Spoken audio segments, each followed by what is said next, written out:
All right. A few days ahead of Chicago, wanted to kick off a new series of podcasts with you, Haas, as well as dive into some of the products we're launching pretty soon. By the time this episode is live, people will be able to see some of the latest and greatest technologies out of SprintRay.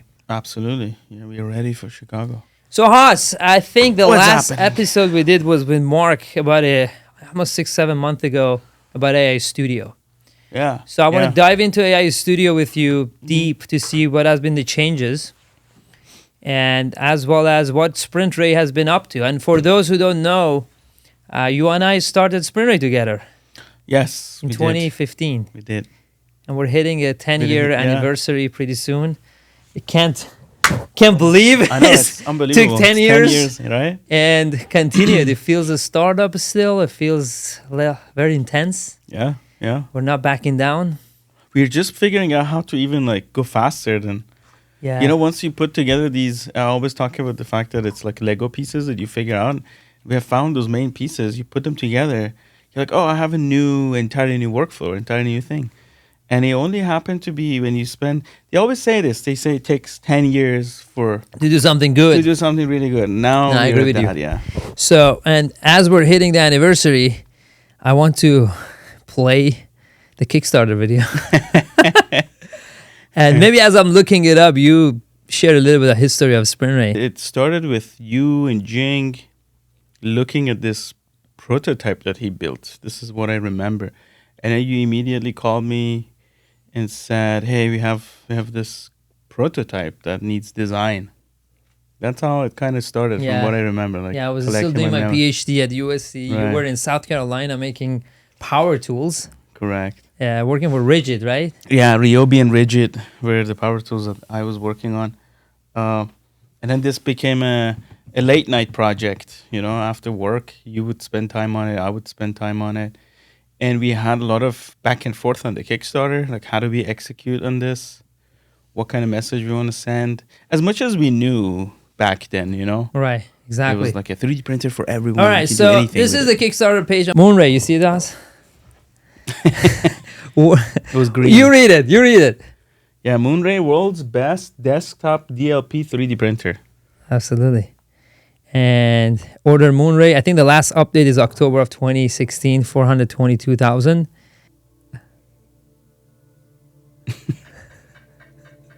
Video is good. Yeah, the video holds up. You know what? I'm going to keep this for the April podcast. That is the anniversary of the Okay. SprintRay. So, but at this point, anyhow, 10 years ago, Kickstarter project, we never thought we're going to be in dentistry, Never but thought. now we are. Yeah. And it's good because it's fun. And we're having fun with It's been building fun. good products. Yeah, it's been untapped. Like, again, the more you do this and you delve into doing dentistry and 3D printing, the more things you find that you can connect. That's very important and very Yeah. true. Yeah. At the beginning, you thought it's very limiting. I know. Yeah. You're mad. I was like, we shouldn't switch from everything to dentistry. But then the more you learn about, a lot of dentistry is also engineering, and there's a lot of mechanical stuff that happens. And then there's a lot of workflow pieces that are very old that could be renewed and innovated and brought into 2025 and so on. That the more we do it, the more we find things that are just Need to be done done. 20, 30 years ago and never improved upon. Absolutely. So last time we did the podcast, I think that was the last thing we did with Mark. That's probably the last episode. Yeah. We went through AI Studio. Share the vision of AI Studio with our audience. Why did you build AI Studio? There is a need for design. Like every doctor you speak with, every assistant you talk to, it's unanimously that's like the next big issue. I think we spend time on making printers easier to use, the post-processing easier to use. We made Midas that makes it super easy to print.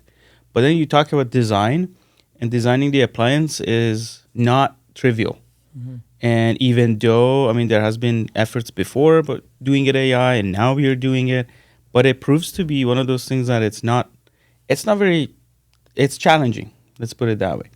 And when it's challenging for us, designers, engineers, to build tools for it, imagine how challenging that is for A designer, dentist, or Yeah, assistant. to just come up with that out of thin air. You need to learn the software, right? And there are only limited software out there for doing dental design. Like, for example, exocad is one, and there's a few other ones, but none of them have attempted really seriously at making it super easy to use in a way that you get behind the software and you know where to click and what to do.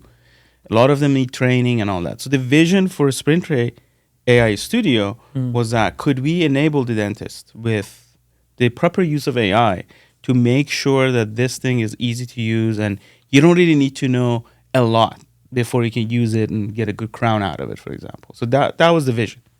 Now, we have been really working on it for about 2 years now, right? Since we actually started doing this.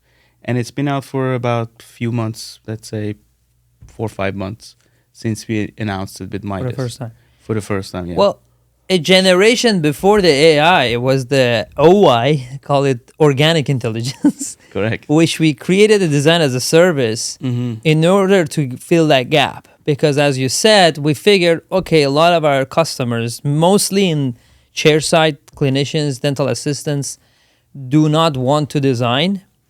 And let us offer it as a service. And that service has been widely successful for us and for our customers to create a seamless experience that go from one system to another to get the design and get the appliance designed and printed. Right. And I think same as what you said, once we did that, it was pretty satisfying, but it was like, okay, what's next? Right. We really took on the challenge of automating some of them because, services has its own benefits and disadvantages. Correct. We created the Night Guard AI, which came in 2022 or 3, I forgot. As of 2023 was the first product. But immediately after that, I think it was Q2 or Q3 of 2023, we picked the crown design. So almost 2 years. So where do we stand with that? Is it ready? It's it's ready in a sense that you need to wrestle with it a little bit as of now, as if you're trying to tell a kid how to design this thing. Just like any other AI, with every generation, it almost matures to a next person or generation of a person. So right now, I think the best way to put it is like you're working with a pretty good kid that is knowledgeable, listens to you as much as it can, but still it's in infancy mode for the AI itself.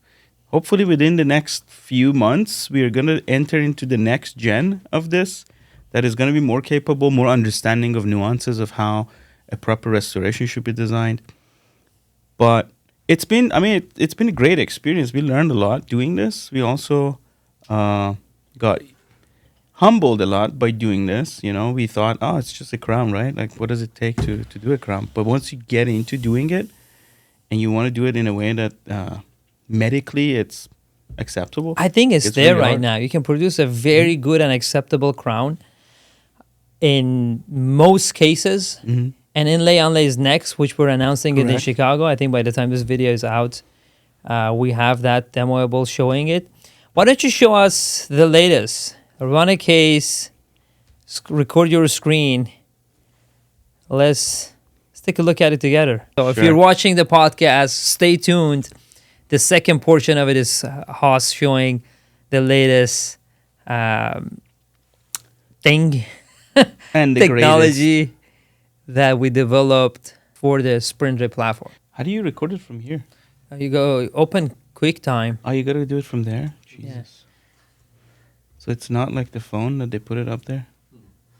Maybe they did. I haven't caught up with the tech. We're not It's cutting. like if I The can new figure series it of podcasts, we're not cutting anything. Who's going to figure this out? New screen recording. QuickTime. Okay, whatever. I don't see it, so you got to turn your Entire monitor screen. in a way that I can see it too. All right, entire screen. While we're launching AI Studio, Haas is getting education in. All right. Is it recording right now? It shows the recording button at the top if it's recording. Can I see it? It's not doing shit. Let me see. Can you bring it Giving up? me a preview. No. It was recording. Yeah, it was. No, hold on. New Screen recording. screen recording. And then hit record. Good. Hit record. No. Entire screen capture. That was a photo. You gotta hit record. See? It's okay. Dummy. I mean, you can make a printer, but you can't operate a. Can Feel like make this new shit set. work. And leave us in the comments if you like the new set that we're building. It still is a work in progress. We got these shelves here that are being built. We will also publish this in Spotify, in Castbox, in Apple Podcasts, every platform, Audible probably, as well as YouTube. YouTube is the first platform we're launching it. A lot of visual content, a lot of screen recording. But if you're watching it, if you're listening to it on Spotify, come to YouTube to get a better experience. It looks like I figured how to record this. You want my help or you got it? Okay, Please. it's us recording. Okay. All right. Okay, Studio. come on. Oh, I wanted to plug this into. Yeah. We improved some of the. Yeah. What is that banner? Yeah, this banner is just gonna keep changing to different things we announce, but retainer guidelines and workflow just got updated. So I just want to make sure that everybody who is watching this, they know that they need to go update a few things, look at the new workflow guide, just to make sure that you're using the correct workflow guides for delivering retainers. Now we go to Studio.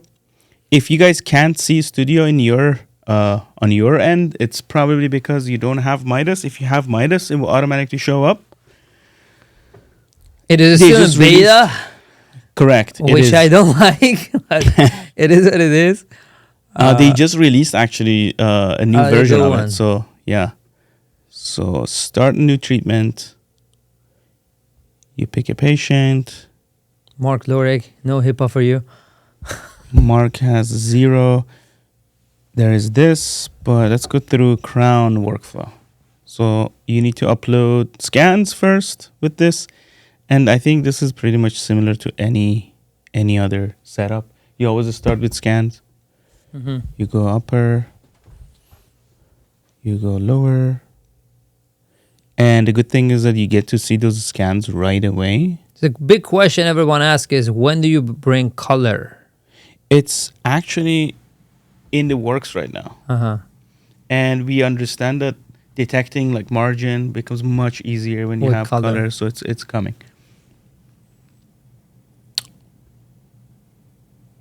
Then tooth number 3. Yeah. Okay. So for people who are not familiar with the concept, to do any sort of restorations with the AI, what we do is we first detect the margins from the prep. And again, just to remind everyone, it's all about clean data. If you feed AI good data, then it's easier for it to detect things. If the prep is not very clean or the scan has a lot of holes and it's not very good, and especially in the prep area, then it would have a harder time detecting what needs to be done with it. So when working with AI designs, just make sure that you have the best scans as much as possible, healthiest possible. And if the margin is very clean and crisp, that really helps. So once this is done, which is doing Okay, there we go. correct. Did you notice that the new version is much faster than before too? Felt the same to me. It's improving. All right, Slowly, so what do we but have here? surely. I see the margin. So yeah, let's zoom in. Love how it looks. I think we made the best looking CAD experience cloud. Oh yeah. You don't like the word CAD, but model viewer, whatever you call it, experience online. It's actually quite hard to make a very responsive system. So you can on a change cloud. the... Yeah. It's actually highlighting the undercuts in this prep. So, okay. Let's So click I next. think the margin is pretty good. You go next. Now it says undercut interference detected. Well, we accept the undercuts in this case. Then it gives you, this is a new workflow that initially wasn't there. It's called the green tooth workflow. What this allows you to do is to adjust the preformed, if you will, the tooth into the anatomy and make sure everything's correctly placed and all that. One of the things to do is to make sure in this step that you're getting rid of all sorts of Orange. undercut. Yeah. or orange area. There's another thing it does. It gives you where AI thinks the crown should sit. Correct.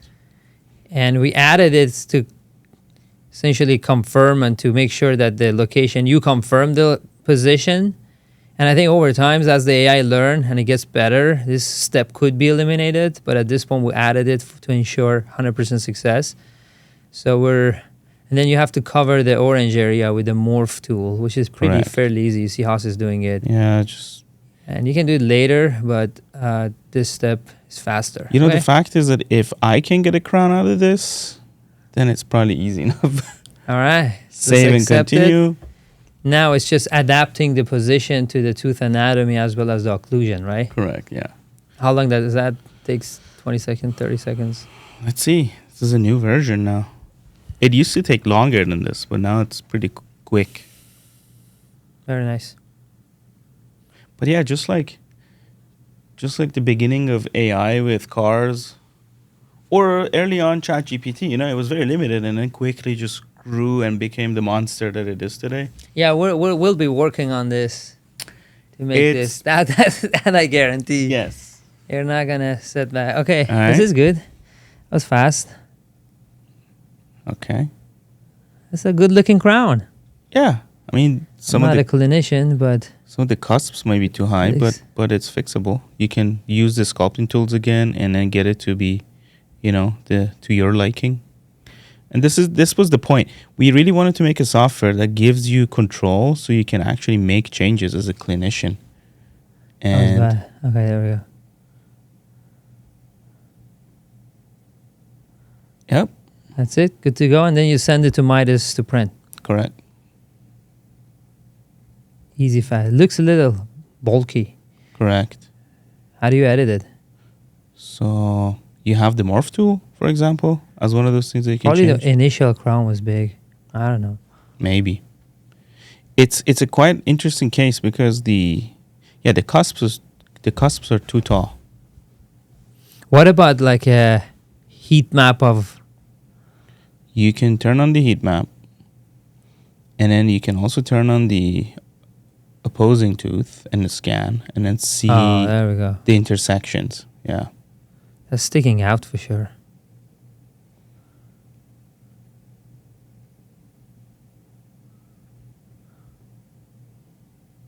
All right.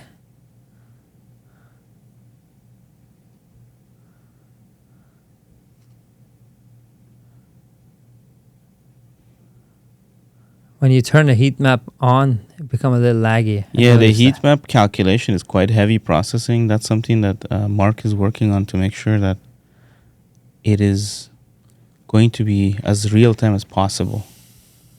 So after this, we send it to Midas. Once you're done with your changes, you save it, and then good to go. You go to Rayware, and it's automatically nested, and so on. Yeah. From there, it becomes like a typical print job. Beautiful. So this new update came out already. It's on the website. Mm-hmm. And I know we're working on inlay on lay. That's probably one of the most significant applications on the Midas platform. But can you share more thoughts and insights with our audience? Sure, yes. I think that's one of the biggest use cases for Midas in general. We're going to start with single tooth restoration of that kind with inlay onlays. And then very soon we need to add the multi-restoration, because a lot of these inlays or onlays, they could be on adjacent teeth that both need to be restored at the same time. Mm-hmm. So the ability needs to be baked into Studio for that as well. That's not a Midas.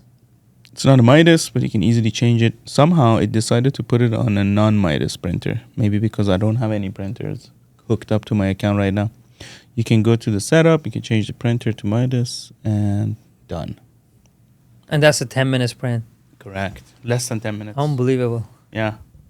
Now, in the show in Dubai, Dr. Ahmed Al-Hassini was there too. And Ahmed, if you're seeing this, shout out to you. I'll see you in a couple of days in Chicago. Ran back-to-back demos.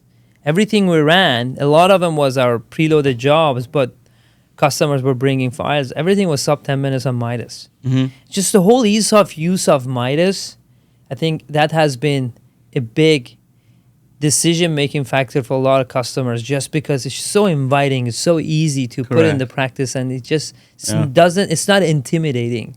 Correct. And that has been a success combined with a AI studio.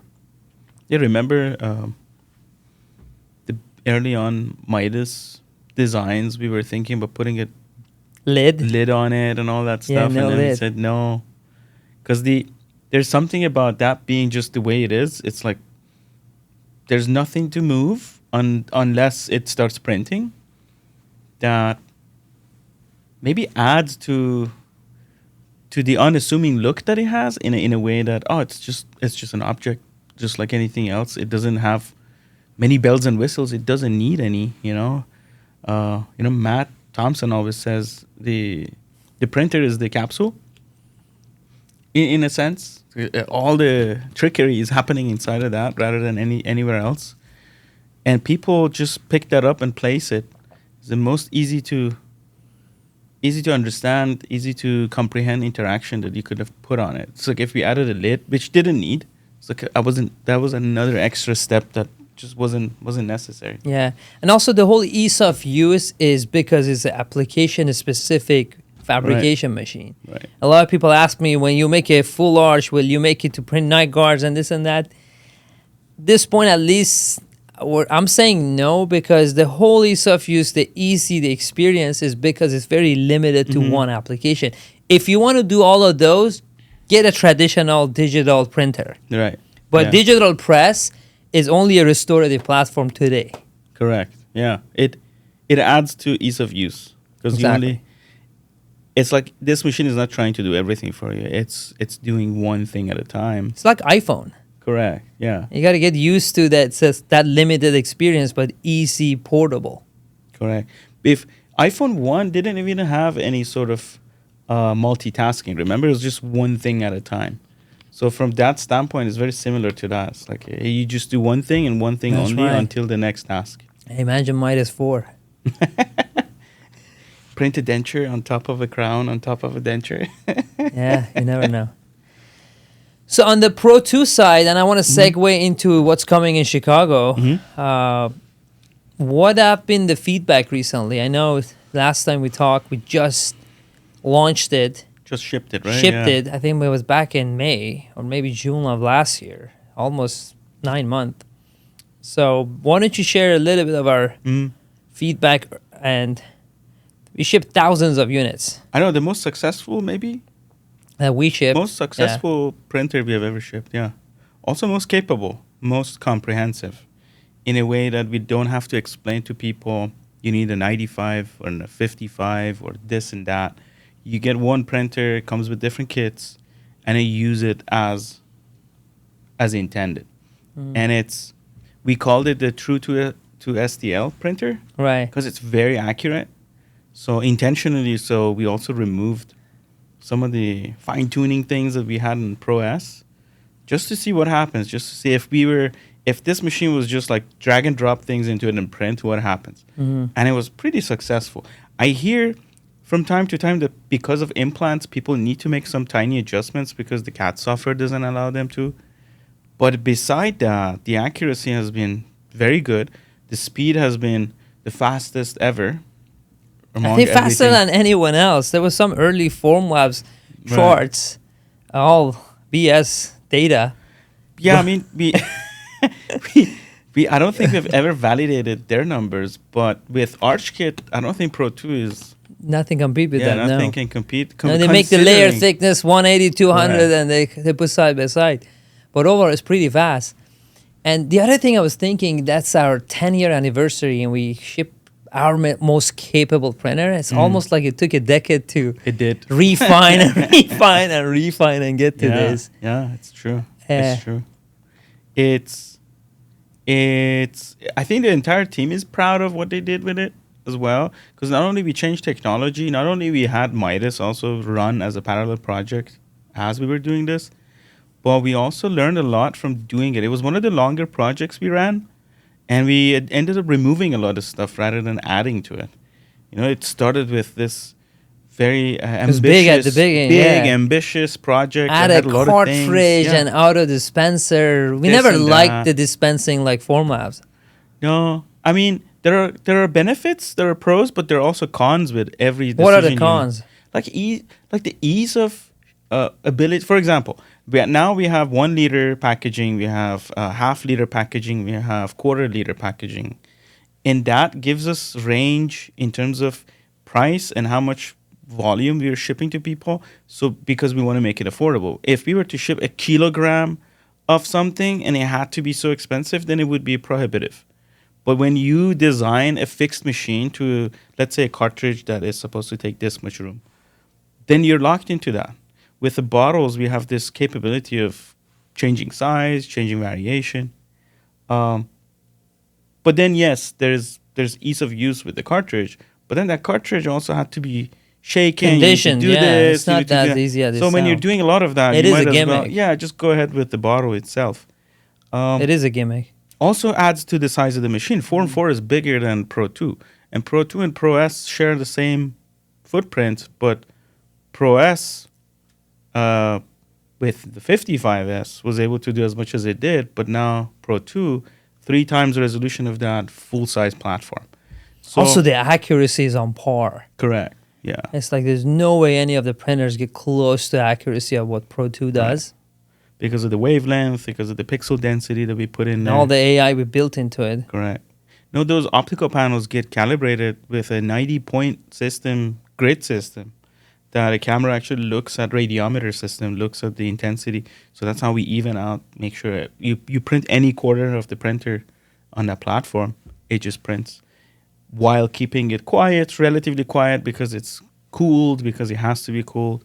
But yeah, I think the footprint thing is something that we wanted to make sure we're not going to increase, because with looking at the concepts, from what I remember, it was at least 5-6 inches wider just because of the cartridge. This is a great segue to what we're launching in Chicago, but I want you to share a little bit of your slides on Pro 2, kind of a tech refresher of what's special about Pro 2, and also talk about ArchKit.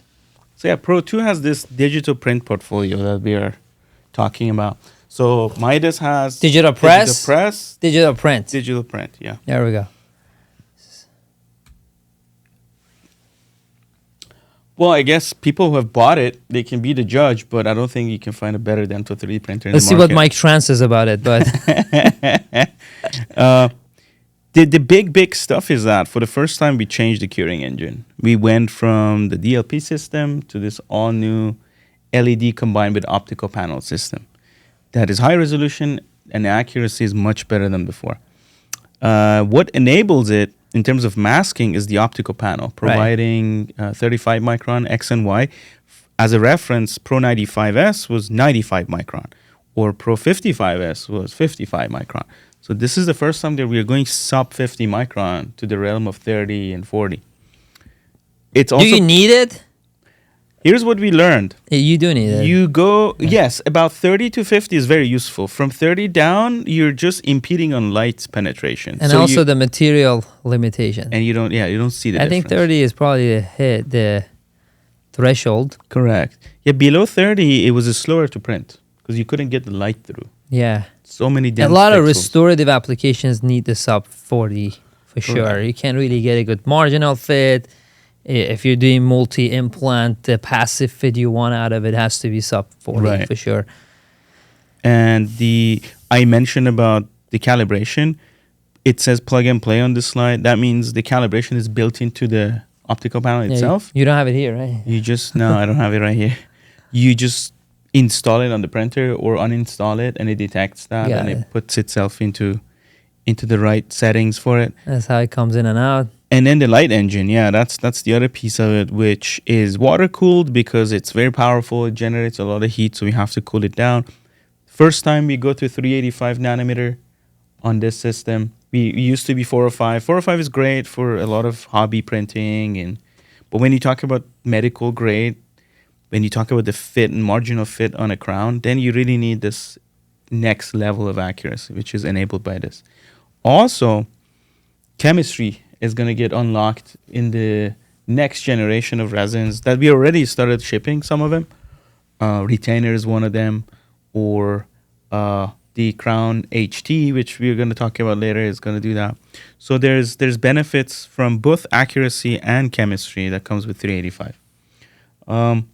Digital dashboard is where you interact with the machine. That's now all glass, easy to clean, bigger display. Ease of use is really, that's your gateway through the printer, connection with the printer. So the bigger it is, the easier to use it is. It makes it much Probably one better. of the most underrated. Correct. It is. It's like when No you one use, appreciated, but it's very powerful. right, when you have that large screen on Yeah, it, you you can do just so interact. much with it. And then a lot of people, when I was talking to Diana Tadros, she was like, I don't even use the other ones anymore. This is like so good. Yeah, and I feel bad about I that. like that. I know, it's funny. Every printer comes with standard kit. It's the full size build platform and resin tank that we ship with it. And then the Arch kit.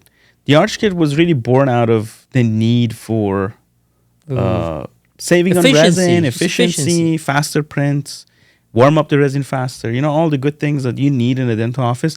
Plus, we talked about this before, the data has always shown us that people are printing one or two things, maybe three things at the same time, which ArchKit is more than capable to do that. But when we go into ortho space with a lot of model printing, then the standard kit really trumps the ArchKit because of volume print. Which is a great segue to what's Chicago next? Midwinter. Yeah, what's next? What's next? What is next? Can you show what Vule Let me find posted and record your screen? Yeah, the kits have been one of the most versatile accessories we built. Really adds more to the functionality of the printers, as well as resin management. It's just made the whole experience better. And it was first the Crown kit, then we made the Arch kits. And I think when I put the kits next to what Vu shared, ta-da-da-da. Yeah, what is this? There's this. Show the slides first, and I think maybe we go to, yeah. Well, obviously Vu got some inside scoop, Yeah. and I say kits, split, So, kit. split kit. Come on, show us the slides. You want me to go through the slides? Yeah, some of them, and then show the actual product. Let me see. So we talked about, this was the thought track when we had to do internal training and like why we need such a thing, right? We talked about inventing new workflows. And the preface to that is the kits that we have done in the past. For example, Crown Kit was the father to Midas. We have talked about this a lot. No one Like knows, but it was. If we never did that, we would have never learned that, you only need this much resin. Success of Arch Kit was another really thing that we sold a lot of printers with for full arch hybrids, and we had a lot of success doing those very fast because that's what it's needed. The other part is all the new workflows that we have came up with. We are really beyond just 3D printing or just software, just material. It's all about the workflow. And one of the most successful workflows has been the Apex denture. But it has two pieces. It has the denture base and denture teeth.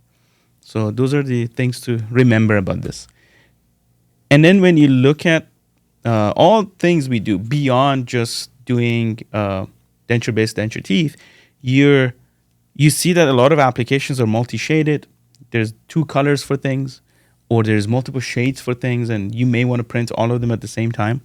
So the opportunity really for us was to come up with a solution that would allow you to print with more than one thing at a time.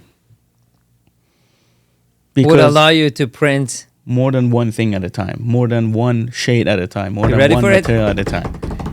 And yeah, it was a great idea. Great idea. Split the tank. Yeah, just put a wall in the middle of it, right? What's wrong with that? At first, nothing was wrong with it. We also patented that. But when you do patent drawings, you don't think about the experience of using it necessarily. You just do the patent drawing because you have to do it. So this was actually patented as a part of the Crown Kit project back in 2022. Mm-hmm. So again, with the idea of like, hey, I have less resin, so I can have a smaller area for it, then you have a big printer. Why not use two different materials at a time, right? So that was the thought. But really, when we built this, when we did a prototype of it, we started using it. At first, it seemed fine and it worked because it printed. Right. But then we were like, okay, I want to change the shade on one side from A1 to A2. And then you're like, what am I supposed to do with this big tub of resin? Dump it back to bottle? I know, yeah. How do you do that? Like, it's almost impossible. Right. So in my slides, I used the good old Steve Jobs saying it's shit because it was terrible to use. Nobody wanted to deal with that resin. You almost were like, okay, I need another resin tank. Yeah, I remember the early prototypes. It was horrible. The whole experience of dumping the resin back to the bottle, it's one of the things that I just hate. Yeah. It's really bad experience. And I remember when we built it, you were like, nah, we're not going to do this. Yeah, how do we do this? And then we really went around trying to figure out how we can make one tank work. It's like put like a separate cover on each side and then dump it. Then what happens to all the resin that got on the cover on one end, you know? It was never a good idea to do one tank with two different materials. That's the lesson we learned out of doing this. So what we did was, instead of doing that, we came up with a new way of actually dealing with different shades, different materials. And that is really the premise of the Duo Kit. Duo Kit. We call it the Duo Kit because it's like, all about pairing different things. Like Duolingo. Yeah, Duolingo, Duo Kit. And the crux of it is the two hot swappable resin tanks instead of one tank. So one more time. Two hot swappable resin tanks. I actually have it down here. Bring it out. So here are the resin tanks. Okay, let me just record this video on this side for Jamie.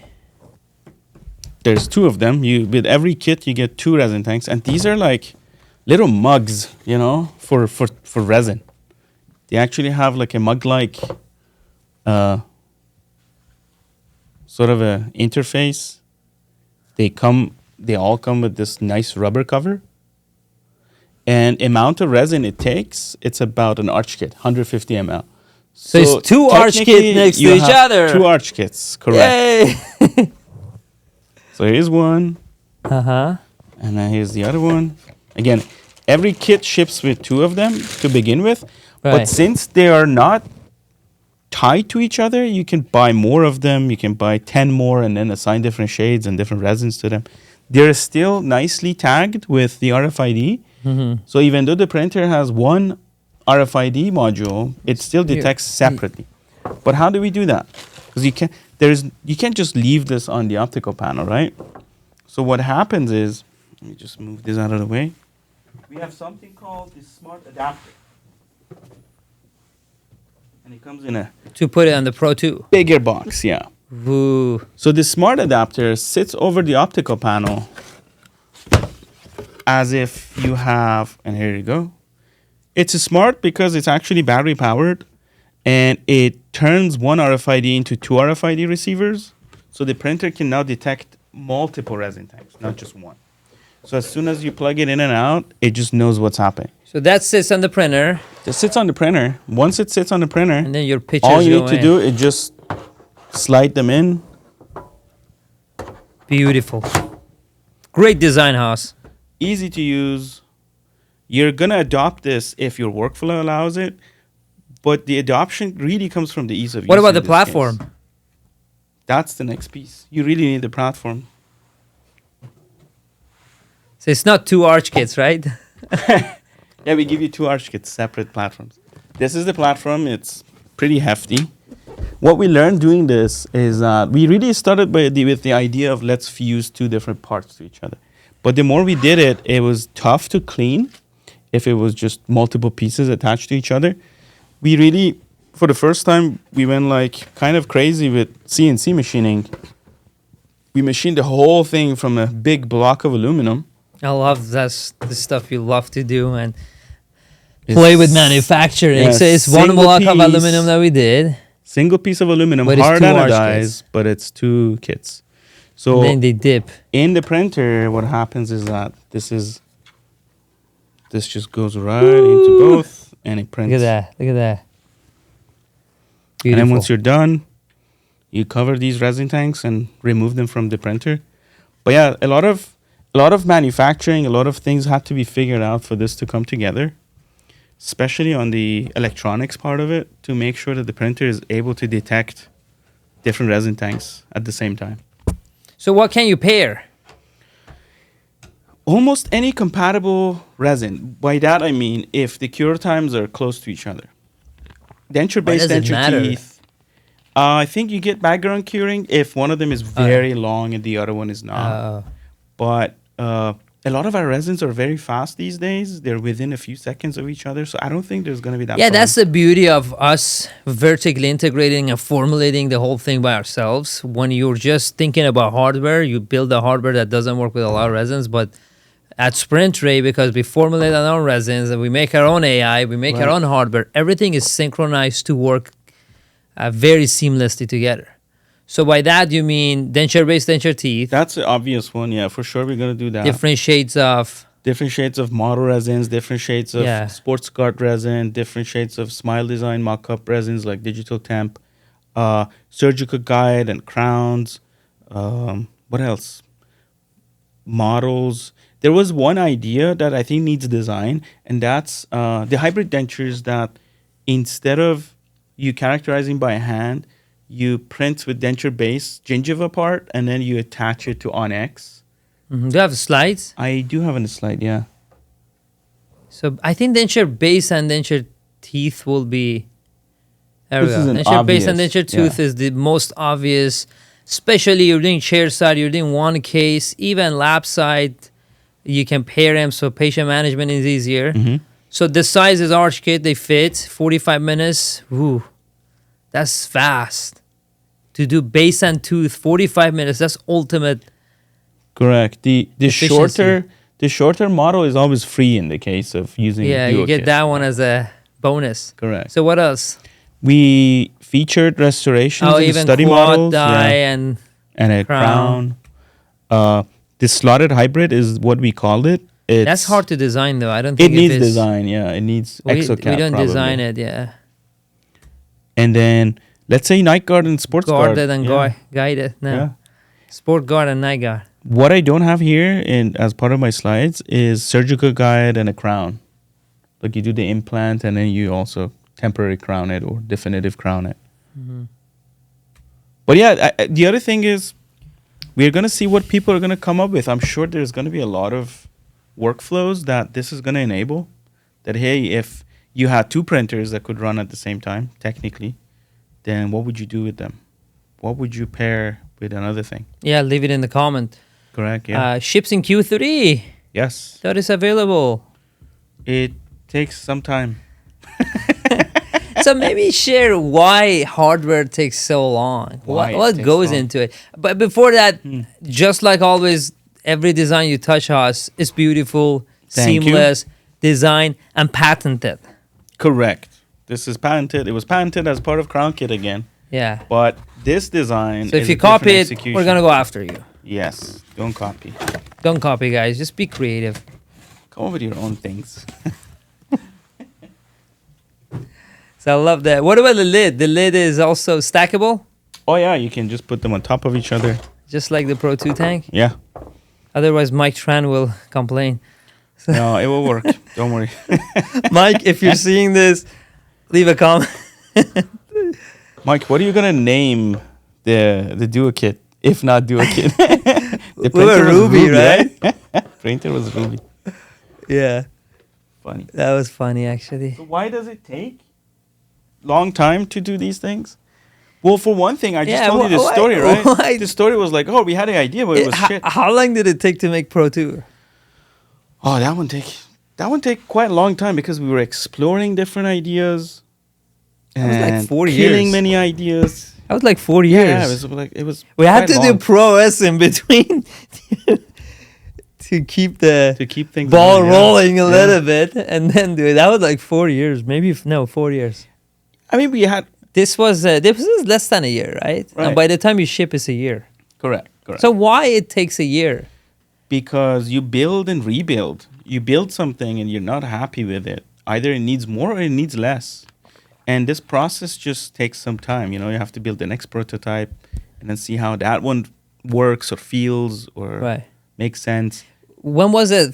When did we kick it off? I don't exactly remember, but it was after launching Pro 2 that we said, okay, we're doing this. Pro S. And the reason Pro 2, no, the dual kit. The dual kit. Yes. I mean, after we had the concept from Pro S from long era, time ago. right. We never focused on it. But it was the horrible user experience one. When we did Pro 2, we said, okay, for the first time, we have this optical panel that the light distribution is so good that you can print in the corners. Mm-hmm. So you don't have a problem that we may have experienced if we did it for Pro S in terms of accuracy. So what we said was, okay, let's utilize this entire platform in a way that is, let's say, 2 arch kits. But the idea of, we had to explore about at least few months on different executions on this, because we kind of knew from get-go that one wall in the middle of a big resin tank is not going to work. But what is that other idea, This And was getting that after took launching and shipping Pro 2. Correct. I think it was really September you picked it up as a project with your team. Quite fast, because I think I'm going to go back to my Lego piece analogy. Some of these pieces were ready to go. It's like we knew this, we knew that, we learned about this and that, we could do this and that. So it just kind of comes together. But in terms of going from one resin tank to 2 single resin tanks, not that it wasn't very obvious. It was kind of like you could kind of put it together in your head, but like, how do we enable the printer that we just shipped a few months ago that had only limited capabilities in terms of detection to now do more? Really, what came out of it was, hey, we need an adapter in the middle. That's the thing we need. And that took the longest because it was new electronics, new programming, and the mechanics of it wasn't that difficult because we have great team of mechanical engineers and designers. That's another thing when our roadmap is not like 4 years set. It's very, very fluid. Mm-hmm. And as I mean, a lot of ideas need to be explored. So finally you land on the solution. And sometimes you're lucky you land on it right away. And sometimes you got to explore. I remember we knew that we want to do the split, but we didn't have the solution that, okay, what's the best experience? Just like right now with the Midas wash, a lot of people ask me, are you going to build a wash machine? The answer is, we know we need a wash, or at least a better experience there, but we don't want to build a giant machine for the sake of building a giant machine. So it's still the concept hasn't matured in our heads to go and build it. And that was in the case of Pro 2 and the Duo Kit. Yeah. I think we landed on that after Pro 2, which was less than a year ago at this point. Because that's what make it agile. And it's very good for hardware. If you work with companies who make hardware, it's like 3 years, 4 years. Correct, yeah. To build small things and good for 5 hardware. years. Correct. I think that our pace is very... I think we're very one of quick. the best at least in our industry. Right. I don't know how Apple does a hardware a year. It's just crazy to think about it. But I mean, there's also this size difference in terms of resource that they can throw at things versus what we can do. But It's not just people. It's ideas too. Physical limitations, ideas. Yeah. But I was about to limits say it. this. Sometimes the technology is ready. Like, for example, in this case, the tech was ready. You could do the split tank. But then a lot of times for us, it's about, is this the product that we want to build? Which is not necessarily about the tech of it. It's about, do I see myself using this? Or I'm just going to... Exactly. Yeah, that's what we do. Again, we're heavily involved in printing. We print ourselves. We visit sites. We roll up our sleeves. And when the experience is not there, you don't want to do it. Yeah. Yeah. Why would you build something that you know you're not going to use? Exactly. I think that piece about product development really kicks in my head, and it's been like, do you see yourself? And then after you see yourself doing this, is like, okay, can other people do this too? If it's not going to pass those two things, those two checks, even if the tech is ready, doesn't matter. Nobody's going to use it. It was not going to get adopted if the tanks were not swappable. Exactly. People would just hate it. Exactly. So any final thoughts? Well, one thing is the more we do, the more we have ideas, and the more will be will be built. So what is So next? yeah, just wait for the next stuff. It's just keep coming. We have to police ourselves in terms of which ideas to work on first versus the Yeah, it's very next. exciting, guys. It's really exciting to build on stuff Yeah. or work on stuff, but gotta pace ourselves. Yeah, it's for us. It's very fulfilling when we hope that people who use them also really enjoy using them. 'Cause Yeah. we really build them with that in mind. You know, it's like these have to be good stuff that we would use ourselves. Exactly. So come to Chicago. If you're in Chicago, I think stop by our booth. Check out the products that Haas built. We will be in Midwinter, Chicago this week with all of the founders. Pretty much all of us are there. We're on the booth, on the ground, checking products, checking technologies, talking to every one of you. Stop by, visit us. We have some new amazing technologies to share with you as well as to showcase. Thank you for watching this first episode of the rest of the podcast, which is Tech Bites. Tech bites. Tech Bites. Be careful. It bites. Thank you, Haas. Thank That you. was fun. See you later.